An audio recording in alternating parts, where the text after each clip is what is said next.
Nick? You have something? Aaron, indeed. A statement just read on Iraq's radio services here, a message read by a presenter from President Saddam Hussein's elder son, Uday Saddam Hussein, saying, "God protect us from foreign aggressors. God gives us patience. God protect our leader." That just read a few minutes ago, a message from Uday Saddam Hussein, the president's elder son, read on Iraqi radio this morning. That's what people here will be hearing as they also hear the anti-aircraft gunfire in this city. Aaron? Nick, thank you. Thursday morning, now just after 6 o'clock in the morning, the President of the United States, for the second time, is about to tell the country that it is at war. He did it on a Sunday when the war in Afghanistan began in those months after 9/11, and in just a moment he is about to do it again. Here is the President. 5, 4, 3, 2, 1. My fellow citizens, at this hour, American and coalition forces are in the early stages of military operations to disarm Iraq, to free its people, and to defend the world from grave danger. On my orders, coalition forces have begun striking selected targets of military importance to undermine Saddam Hussein's ability to wage war. These are opening stages of what will be a broad and concerted campaign.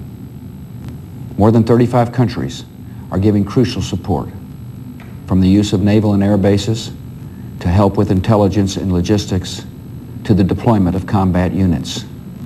Every nation in this coalition has chosen to bear the duty and share the honor of serving in our common defense.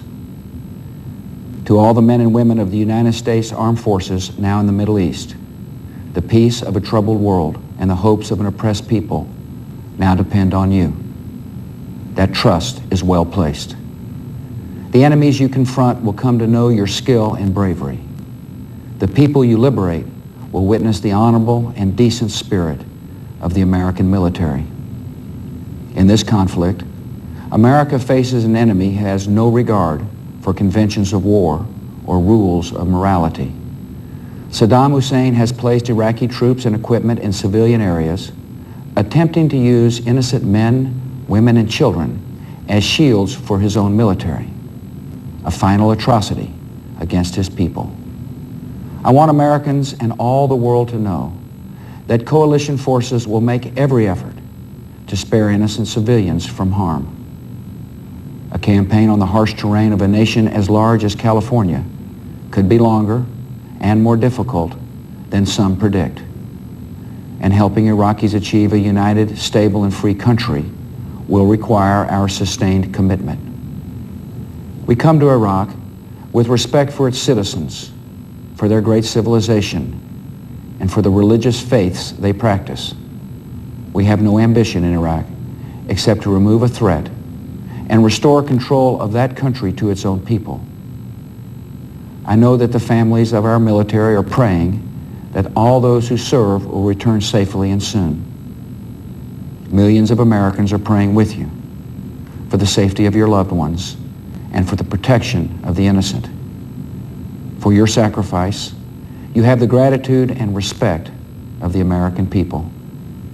And you can know that our forces will be coming home as soon as their work is done. Our nation enters this conflict reluctantly, yet our purpose is sure. The people of the United States and our friends and allies will not live at the mercy of an outlaw regime that threatens the peace with weapons of mass murder. We will meet that threat now with our Army, Air Force, Navy, Coast Guard, and Marines, so that we do not have to meet it later with armies of firefighters and police and doctors on the streets of our cities. Now that conflict has come, the only way to limit its duration is to apply decisive force. And I assure you, this will not be a campaign of half measures, and we will accept no outcome but victory. My fellow citizens, the dangers to our country and the world will be overcome. We will pass through this time of peril and carry on the work of peace. We will defend our freedom.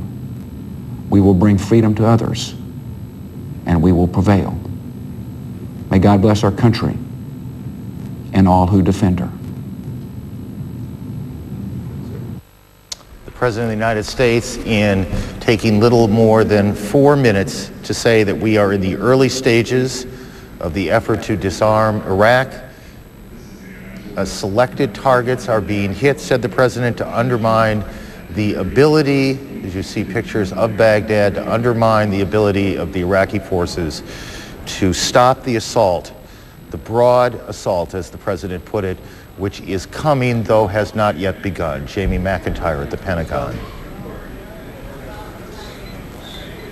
Jamie?